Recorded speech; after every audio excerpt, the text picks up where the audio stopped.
በስመ አብ ወወልድ ወመንፈስ ቅዱስ አሐዱ አምላክ አሜን። ሰላም አምላክ ያብጽሕልኩም ናይዚ ደርመን ተከታተልቲ ከመይ ሓደርኩም ሽገን ፍቃድ አምላክ ሎሚ መልስን ሕቶን ሒዘ ይመጽእ ኣለኹ።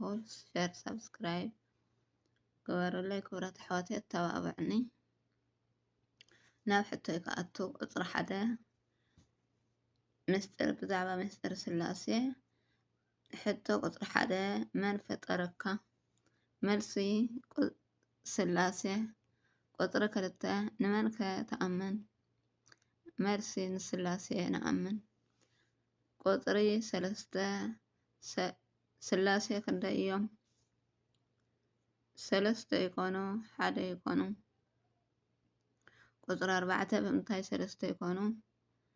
ብስም ብግብሪ ብኣካል 3 ይኮኑ? ቁጥሪ 5 ብምንታይ ከ 1 ይኮኑ? በባህረ ብስልጣን ብፍቃድ ብመለኮት 1 ይኮኑ? ቁጥሪ 5 መልአክ ቅዱስ ገብርኤል ንነቢይ ዳንኤል ክንደይ ምስጢር ገሊጸሉ ዘርዝሩ? መልሲ 3 እዮም። ናይ ቤተ እስራኤል ካብ 70 ዓመት ንድሓር ናብ ኢየሩሳሌም ምምላሶም። ካልኣይ ናይ ክርስቶስ ሰብ ምዃን እና ምማቱን ዘበኑ። 3 ናይ ሓሳዊ መሲሕ ብመወዳእታ ምምጻኡ።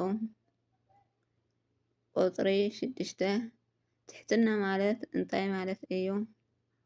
ትሕትና ማለት ብሓይሊ ምሕረትን ጸጋን ጥበብን ብፍቃድ እግዚአብሔር እንተዘይኮይኑ ኮንቶ ምዃንካ ምፍላጥ ንርእስካ ምትሓት ዘይምዕባይ ዘይምኩርዕን እዩ። ትሕትና ማለት ዘክብረካ ምክባር ምፍታውን ዘይኮነን ኩሉ ማዕረ ምርኣይ ማለት እዩ። ትሕትና ማለት ንዓበይቲ ጥራይ ምእዛዝ ወይ ከዓ እሺ ማለት ዘይኮነ ንምንእስካ ናናእሽተይ እውን ምእዛዝ ማለት እዩ። ቁጥሪ 7 መበለት ኮይና ኣብ ቤተ መቅደስ ን84 ዓመት ብቅድስና ናይ መሲሕ ምምፃእ ትጽበ ዝነበረት ቅድስቲ ኣዶ መን ትበሃል? ቅድስቲ ሃና ትበሃል። ወንጌል ሉቃስ ምዕራፍ 2 ፍቅዲ 36 ንረክቦ። ቁጥሪ 8 ናይ ጎይቶት ጎይታ ናይ ነገስታት ንጉስ ኢየሱስ ክርስቶስ ካብ ድንግል ማርያም ብሕትም ድንግልና ብከመይ እዩ? መልሱ ካብ ዓይኒ ብርሃን ካብ ግንባር ብርሃን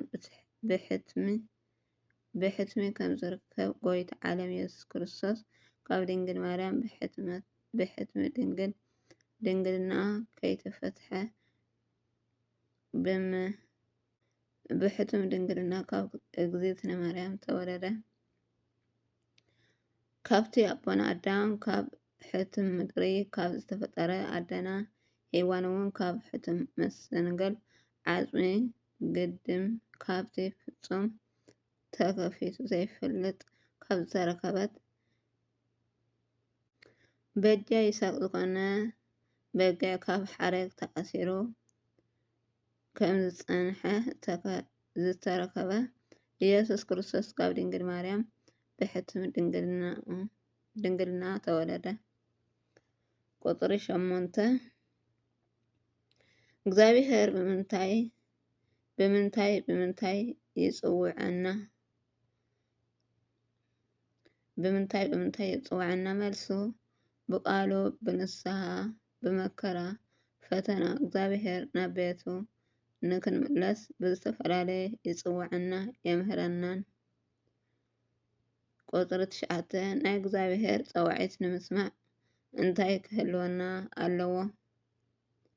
መልሲ ጽኒኢሉ ዝሰምዐ እዝነ ልቦና ምስትውዓል ክህልወና ይግባእ። ቁጥሪ 10 መንፈሳዊ አገልግሎት ማለት እንታይ ማለት እዩ? መንፈሳዊ አገልግሎት ማለት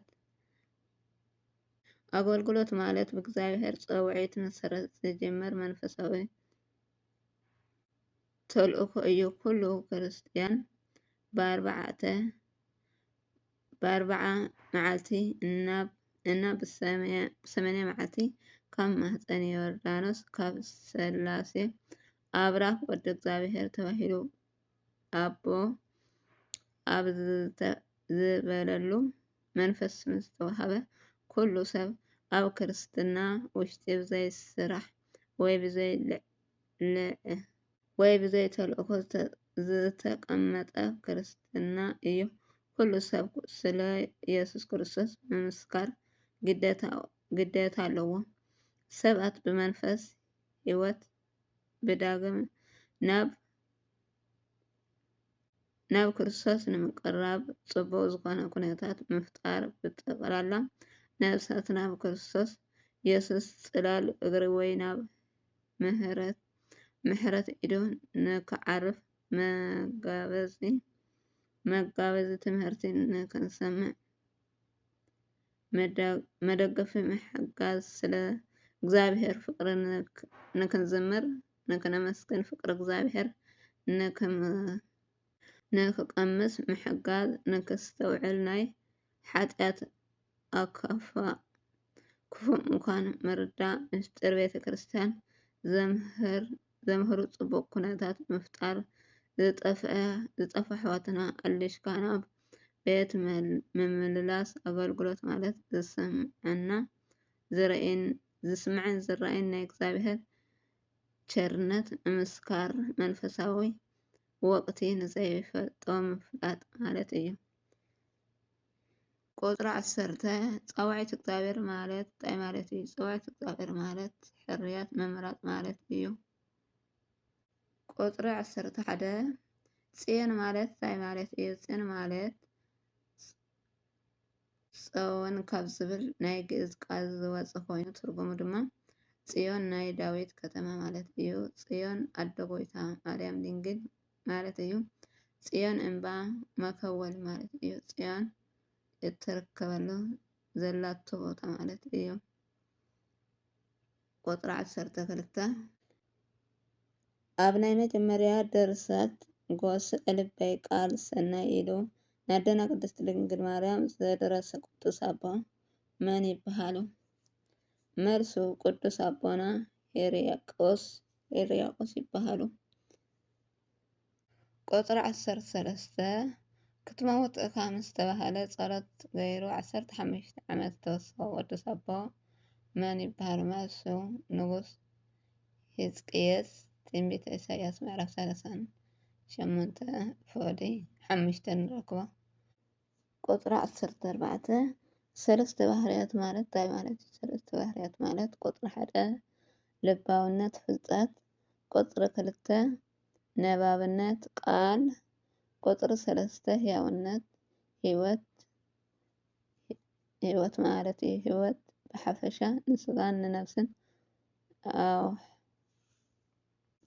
ንስጋን ነፍስን ኣውሒድ ፈጠሮም ሰብ ብዘይ ግዝፍ ኣካሎ ስጋውን ሞትን ብምዃን እንስሳ ኣይኮነን። በቲ ረቂቕ ነፍሲ ለባውነት ነባብነት ህያውነት ስለ ዘለዎ መልኣክ ኣይኮነን። ባህሪኡ ናይ መልኣክን ናይ እንስሳን ስለ ዝኾነ ማእከላዊ እዩ።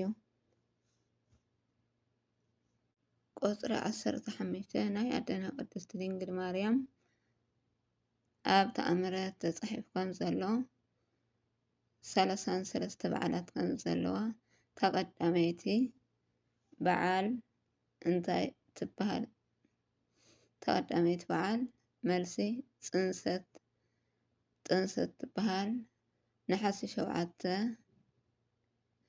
እትበዓል ከም ትበዓል ምዃና ንፈልጥ ማለት አሜን አሜን። ቃልበት ቃል በረከት ስምዐና ስለ ቃሉ ናይ ቃል ባለቤት እግዚአብሔር አምላክ ዝከበረን ዝመስገነን ይሁን አሜን።